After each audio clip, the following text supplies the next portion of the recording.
Paul mentioned before, the Fires of Invention and Cat Oven decks that he's not facing this time. So we'll see how this goes. This is MPL player number 5 in a row for Jordan. He has had quite a run here, and he's looking to kind of finish off his day by finishing off Brad Nelson.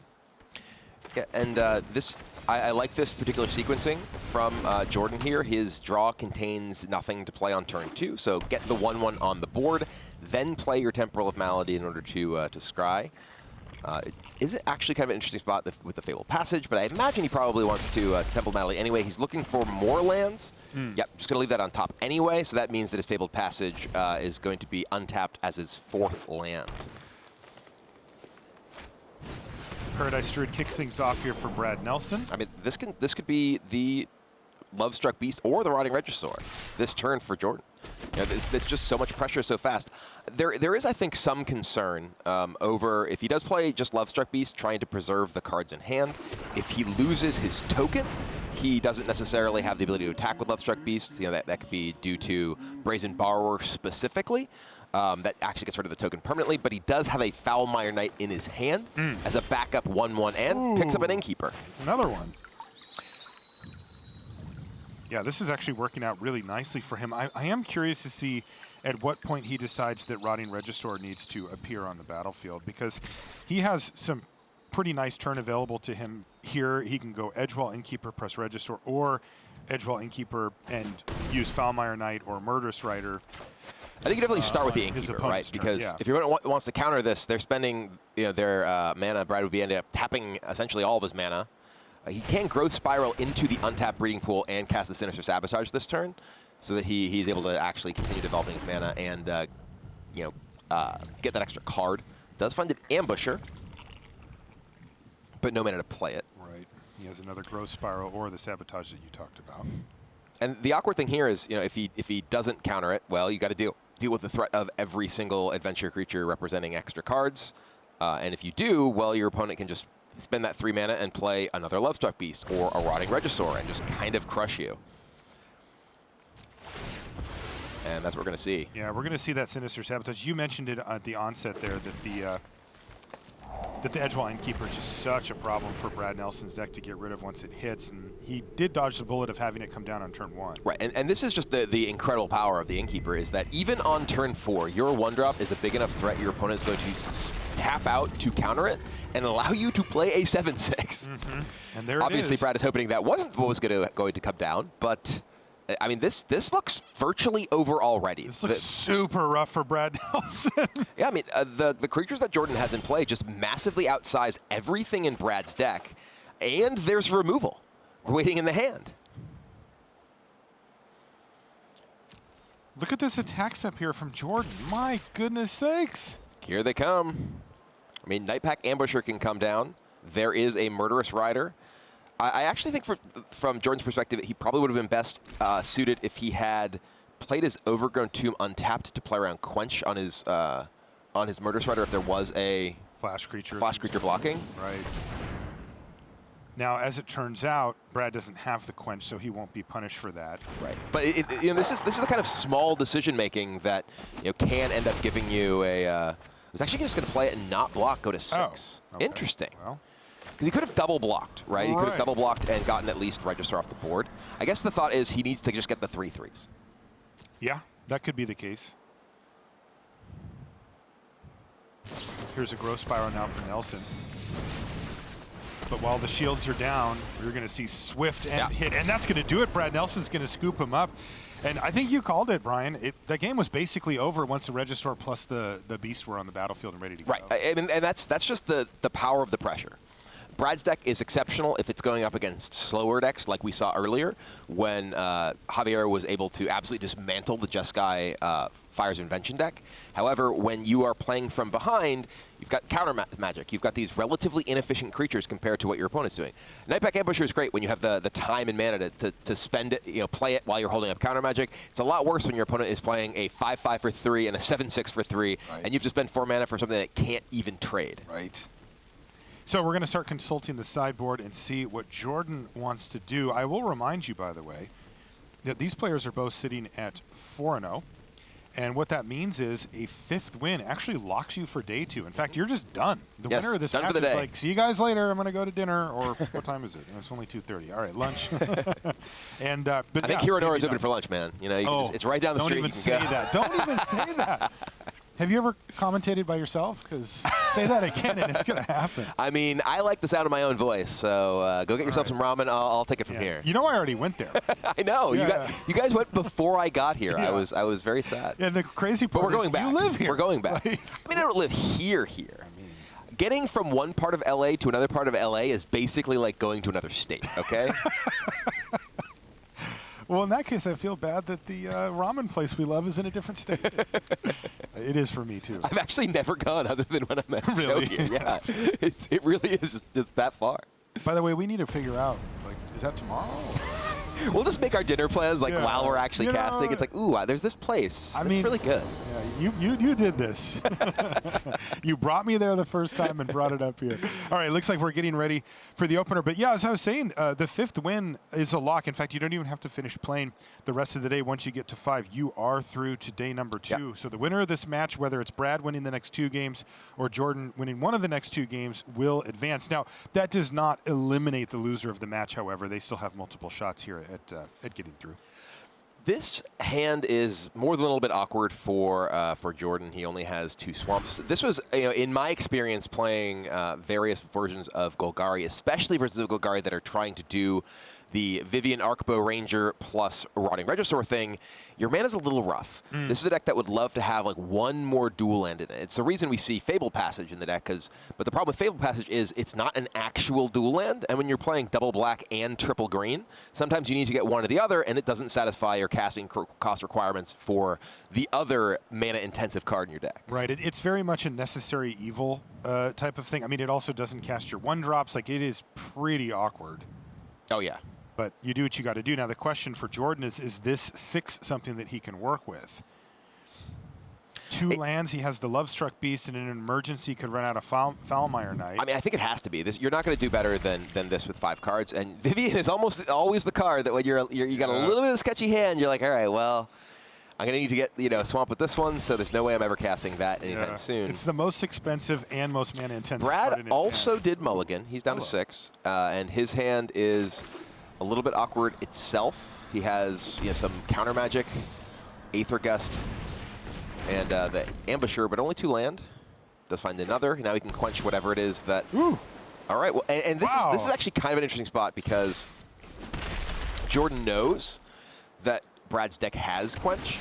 He can try to just force Brad into a position where he doesn't get to use his mana this turn, which is something that I find is actually fairly often pretty effective, and I like this play from Jordan. I like when you're playing against a deck like the Flash deck that doesn't necessarily have proactive plays if it's holding up mana, and is going to want to tap its mana to do something eventually.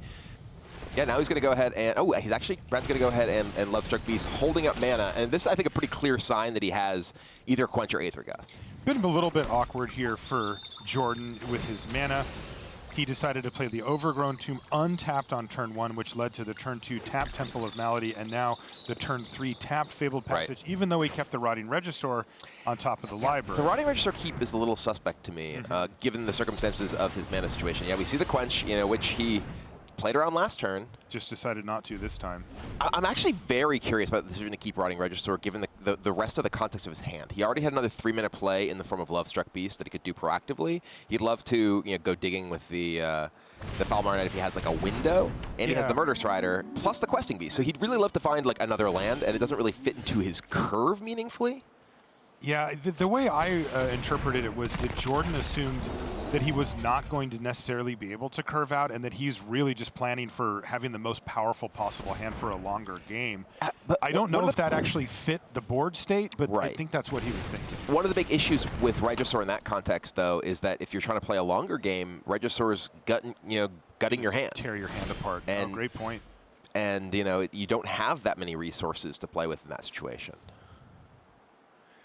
Well, it is one of the key elements, though, of Rotting Regisaur is that, especially after sideboarding, it is unable to be Aether Gusted. And if you think that that's what your opponent's possibly holding up mana for, or you're just hoping to stick it on the board in order to prevent it from being able to be gusted off the board like all the rest of your threats. Now, is he priced into casting Swift End here? Yeah, it looks like it. I mean, because that trade does not look great, right? If it's just basically one card in Lovestruck Beast plus its friend, and you had to discard a card to it as well, and that ends up being what happened as the counterspells trade off there as well. But that's pretty bad situation for Jordan, all told. You know, getting your Swift End countered also means you don't get the other half. Right. And now look at the board. Yeah, I mean, this is the kind of situation that the Flash deck tries to set up, right? It has its Night Pack Ambushers. Yep. And now, Brad's going to have a window, especially given the fact that there is no Swift End. There's no Murderous Rider available for Jordan in order to actually take out the Night Pack Ambusher once it does come down, so it's guaranteed to get value, or very likely to get value for multiple turns. Well, Night Pack Ambusher hits the battlefield as well as Lovestruck Beast there for Jordan. The Night Pack Ambusher, of course, on Brad's side of the battlefield. But now he's in this beautiful position. This whole deck is built around this interaction where you just don't have to do anything on your turn ever, and you get 3/3 wolves every turn. And now, Questing Beast is okay. Fine. The thing about the Questing Beast is it doesn't actually even do that much. You don't have to Aether Gust it. You can just play your Night Pack Ambusher, and then you have wolves that trade with it. Right. Night Pack Ambusher pumps all the other wolves, so the other Night Pack Ambusher. Yeah, look at the response from Jordan's face. He's like, ooh. That's not the look of a happy yeah, man. that's not good. That's not good at all. It's a great look. He's thinking, well, this did not go the way that I was hoping it would. I mean, this on its surface is bad enough, but now Brad just untaps, attacks with his ambushers. I mean, I don't even think you play that. You're making 2 4/4s a turn if you just don't play a spell in your main phase. Right, yeah. Like he has the 2 ambushers on his board. Yeah, that's You can better. even attack with them. Just get them, yes. Love. Ow! I mean, this is this deck's wheelhouse, right? This is exactly what the Simic Flash deck wants to do. Get down the Night Pack Ambushers and just say go. And if your opponent doesn't kill you, and it's really hard for them to do so when you have this Aether Gust, when the Aether Gust is just going to hit the Lovestruck Beast when you minus on with the Vivian, right. and you are so blown out. Yeah, this is just game. The game's over. Yeah. Nothing like having 18 power on the battlefield there for Brad. And that's going to be game number 2 going to Brad Nelson. Jordan says, how could I have done things differently? What could I have done? I know that's what he's thinking because all good players think that way. Yeah. I mean, that game was fairly brutal, right? It was a situation of Jordan. He had a little bit of issue with his mana. Some of that feels like it may have been a little self-inflicted because he did choose to keep the Regisaur on top with the Scry, and that left him with sort of some clunky turns where he just wasn't able to play efficiently enough. And when you're playing against a deck like Simic Flash, you need to be efficient, or else they get to their mid game and just get their tools online, and they're just going to kill you. Looks like he's not interested in the epic downfalls in this matchup. Perhaps sorcery speed being the clincher there. He did bring in his duresses, though, looking for a way to clear the way from the counterspells or maybe take away Nissa or something like that. But we get a game 3 here, and again, there actually is something pretty significant on the line here. A day 2 finish locked up to the winner of this game. The loser's going to continue to play on here in day 1. There's Edgewall Innkeeper to kick things off, though. How does this hand look for Jordan? I mean, this hand, if he draws an untapped land, is fantastic. He did not. He does have a Duress, which can take... It's an interesting spot because both Quench and Growth Spiral, and all 3 of these are things that I think are realistic to want to hit. If you take the Nissa, your opponent has nothing proactive that's really powerful, so you just hope they kind of hit air with the draws that they have off of Growth Spiral. Yeah, because both Growth Spiral and Paradise Druid are your ramp effects, right? Quench, you can play around. Especially since you know they Yeah, knowing the Quench is there. So I think that, yeah, it looks like Jordan is leaning toward the Nissa, and given the amount of mana in Brad's hand, I think that's got to be correct. But, right now, the hand for Jordan takes advantage of this Innkeeper exceptionally well, and Brad has no answer to it, and frankly, very few answers in his deck that can meaningfully address it. He could possibly find an Aether Gust to get rid of it for a turn, but it's going to do some damage in terms of card draw very quickly.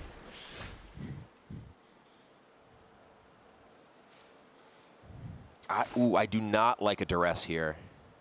He knows about... Right, you know your opponent's hand. I think in this situation, you have Innkeeper. You really need land, right? You really need to find additional mana. I think the Order of Midnight, just drawing a card, your opponent can, at best, quench it if they're trying to stop that spell. You really need, yeah.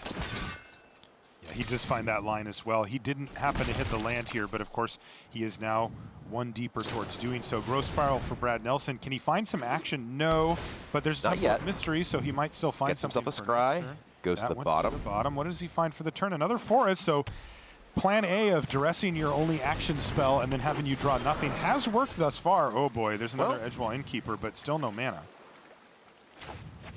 It looks like he's just going to take away the quench. It's going to get quenched, I guess, because there's, you just want to protect the information that you have nothing but land in your hand. You can see the eyeball on the island that that is a card that has been revealed. The forests have not. Well, Order of Midnight can't block anyway, so let's send it into the red zone. And can Brad find action? No. He does have Castle Vantress.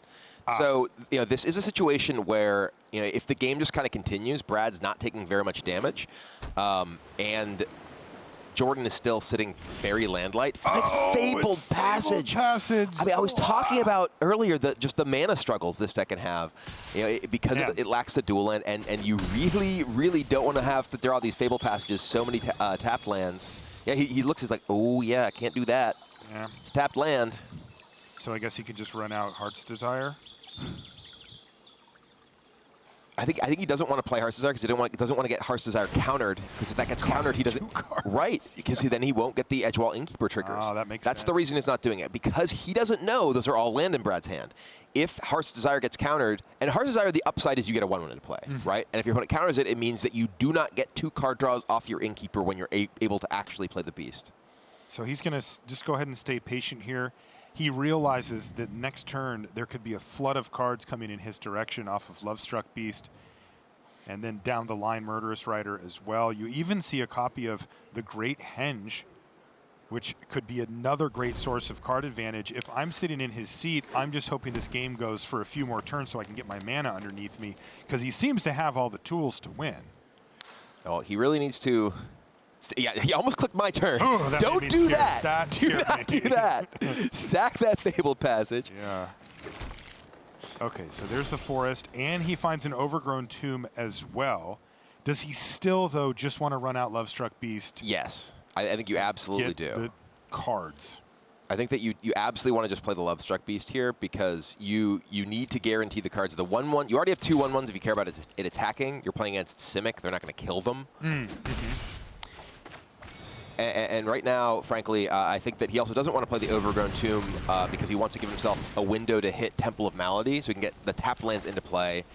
Does find land and Regisaur. Boy, that's a nasty combo there, too. Rotting Regisaur looks so much less painful when you have 2 Edgewall Innkeepers going. And this game, what's so different about this game than last game is the fact that Jordan has those Innkeepers and was able to actually get in the board and get value with them.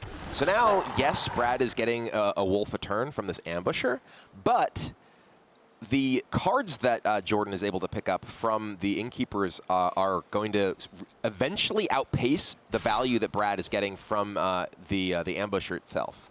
Yeah, Brad drew Frilled Mystic, so he can stop, well, something here. It kind of depends on if Jordan feels like he needs to go big. I mean, he can even cast the Great Henge if he'd like. I think he wants, is there anything he can do to actually play 2 spells this turn? That's the biggest thing. If he can play, I think he definitely, well, he can actually only play Murderous Rider as the rider itself. He would have to play the Swift End portion before he could play the other, and I'm curious how he's going to actually maneuver this. He could, you can't play Great Henge and Murderous Rider either. I think he's actually going to look to cast the Murderous Rider on Brad's turn as Swift End in order to stop Brad from getting a token with the Ambusher, or cast it in response to a Vantress activation, which would prevent a Frilled Mystic specifically from being able to counter it. Could he cast Rotting Regisaur and then the Great Henge? If Register resolves, yes. I see, but that's risky, because if it doesn't, then he just doesn't get to do anything. But at the same time, maybe that's what you want to do. Maybe you want to say, okay, you have to counter this, or else I also get another spell this turn. Brad is down to just 2 cards in hand. But he may go for a Castle Vantress activation, and that could prompt Jordan to perhaps cast Swift End. there's two sort of things to consider here. One is if your opponent has exactly Frilled Mystic, they can't counter it if you play your Murderous Rider / Swift and targeting the ambush right now. It looks like he actually wanted to wait until upkeep in order to Murderous Rider, so if Brad chooses to play a spell to counter it, he at least won't get the 3/3. The only thing that killing it while he's tapped down for Casual Interest plays around is exactly Frilled Mystic, which happens to be exactly what Brad has. So if he had, say, Sinister Sabotage, and could, would still be able to counter it during his end step, and then would still get the Wolf in his turn. So that's the specifics of the reasoning behind Jordan's play there. Great stuff from Kibler as always, and it's another Night Pack Ambusher that Brad Nelson had set up. So now he's got kind of the 1-2 punch. This is the thing that everybody fears when you play against this deck. Do they have the Frilled Mystic or do they have the Night Pack Ambusher? Brad says, why not both? Another land off the top. And I think some people may be thinking, why didn't Brad protect his Night Pack Ambusher? And the answer is that there's so many more powerful things that Jordan's able to do. He's got to think, okay, well, how good can my Ambusher be when it's not actually providing me with a creature this turn? And, can I afford to not have a counter-up if my opponent does have the Great Henge? By the way, this Order of Midnight has done serious work on Brad's life total. It came down just to draw a card off of that Innkeeper so many turns ago. It has also attacked every single turn and is now really starting to put the hurt on Brad, who's going to have to throw something in front of this Lovestruck Beast. It looks like we're going to see Night Pack Ambusher after blocks. That'll get that Wolf and up he will to be a able to 3/3. play the Night Pack Ambusher and keep up mana for the Frilled Mystic. That's right. So now the combination of Paradise Druid plus slightly bigger Wolf will eat up, or I should say trade off, for the Lovestruck Beast. But still, he's down to 8. Well, and look at the hand for Jordan. He now can cast this Rotting Regisaur, which will likely get countered by Frilled Mystic, but then he can play Murderous Rider, draw 2 cards. Which is arguably better than having a Rotting Regisaur. I mean, this is ridiculous. Brad is looking at it and saying, can I get away with having a Rotting Regisaur on the battlefield? I do have a Night Pack Ambusher. It will create a blocker every turn. And you will have the Rotting Regisaur eating away at Jordan's hand, but that's so much less relevant given that there's 2 Innkeepers in play. Yeah. The Innkeepers support the Regisaur so well. It may seem a little bit strange, right? Usually you see Regisaur in a deck that's looking to kill you really quickly, but this deck is able to sort of put its pedal on the gas in order to kill you because it has Regisaur in it and can also play a long game with the Innkeepers. So it's a little from column A, a little from column B kind of thing. That's right. And Brad is very much in the tank here on whether to use Frilled Mystic on Rotting Regisaur. It's a tough situation because there are so many major threats, and this is the only card in Brad's hand. And There it is, but there's Murderous Rider plus 2 cards. And look at that, 2 more cards. Another Regisaur, another Lovestruck Beast. This is just the raw power of those Innkeepers. And Aether Gust is way too little too late here for Brad Nelson. Jordan Cairns, it just feels like he's way too far ahead for Brad to come back. And of course, we are talking about blue-green as a color pair, not known for its ability to come back from being way behind. Right. It's been a long time since we had like Upheaval or something that you could do. Upheaval into Wild Mongrel. That's not what we're dealing with these days. No, that is not. I mean, and a lot of this game, it was a matter of the Innkeepers early, and I think a little bit of a structural advantage for Jordan's deck in general, and also the fact that Brad just kind of had an action-light mid-game. He didn't really find a lot to do with the sheer amount of mana that he had. He was spending a lot of his middle turn scrying, and that's really not very effective in terms of trying to get your own proactive plan online, which you need to do when your opponent is drawing so many extra cards with these Innkeepers. Frilled Mystic actually is going to attack here for Brad, but Jordan could not block quickly enough with Murderous Rider. He's more than happy to trade onboard resources. As often as Brad offers a trade, he will be taking it. I mean, and now there's Lovestruck Beast that will guarantee draw 2 cards for the Innkeepers. And even this Order of Midnight has nearly soloed Brad Nelson. It really has. This is a 2/2 that came in on turn 2. It has done, what, 14 damage? Yeah, it's incredible. It just attacks every single turn. I think the Breeding Pool came into play untapped, maybe, but so it's maybe only 12, but still. It's really gone the distance for Jordan. And now the Regisaur as the first spell. This can't even be Aether Gusted. It's going to go ahead and scry in response, it looks like. Okay. But surely this is desperation here for Brad Nelson. It just doesn't feel like there's any reasonable way out. That, by the way, was 2 to the bottom. So running Regisaur will resolve. He can play the Lovestruck Beast here, get himself 2 cards in a 5/5. And I like that because even if there is an Aether Gust, you still get the cards. And then if you put this back on top of your deck, what are you doing? Right. Like, Yeah. 2 more Aether cards. Gust this, it's 2 more cards, and the 5/5 still comes down next turn.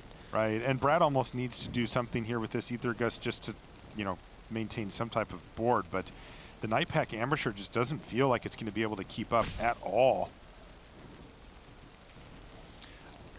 There's actually the option of playing Henge into Lovestruck Beast here for Jordan, but that would run into the problem of getting Aether Gusted and you not getting your cards. Oh, yes. So I think that's possibly the reason that Jordan went with this particular sequencing. He just cares more about having the threat and getting those cards guaranteed rather than sort of maximizing the theoretical world in which Brad has nothing, because if he has nothing, he already wins. He's trying to remember if he played a land. I think he can play that Swamp, right? Yeah. Yeah, how about we do that? Play Swamp, duress your empty hand. I mean, this is just an embarrassment of riches for Jordan here. It really is. And Brad is sitting on, 6 life, which is not nearly enough. Dies to a single Regisaur, dies to Order of Midnight in 1 turn. Yeah. And you mentioned it at the beginning Lovestruck of Beast the on top. match. Yeah, of course it's Lovestruck Beast. You mentioned at the beginning of the match, though, Brian, you said Edgewall Innkeeper is the problem, and this game has highlighted your point very cleanly. These 2 Edgewall Innkeepers have absolutely dominated. Remember, this was not a perfect draw here for Jordan. He had some mana stumbles. He had some kind of awkwardness early where he didn't really get to do all the things that he wanted at the time he wanted to. He's had a few spells countered, and none of it's mattered because of the kind of embarrassment of riches from Edgewall Innkeeper ×2. Yeah, I mean, and now he can play Lovestruck Beast, draw 3 cards, still have mana left over to play Vivian Arcbow Ranger, attack the Nightpack Ambusher. This is just over. Yeah, this is way over. Great Henge is going to power out Vivian right now. And it looks like Jordan's had enough sitting around. He wants to get the job done. And that's exactly what he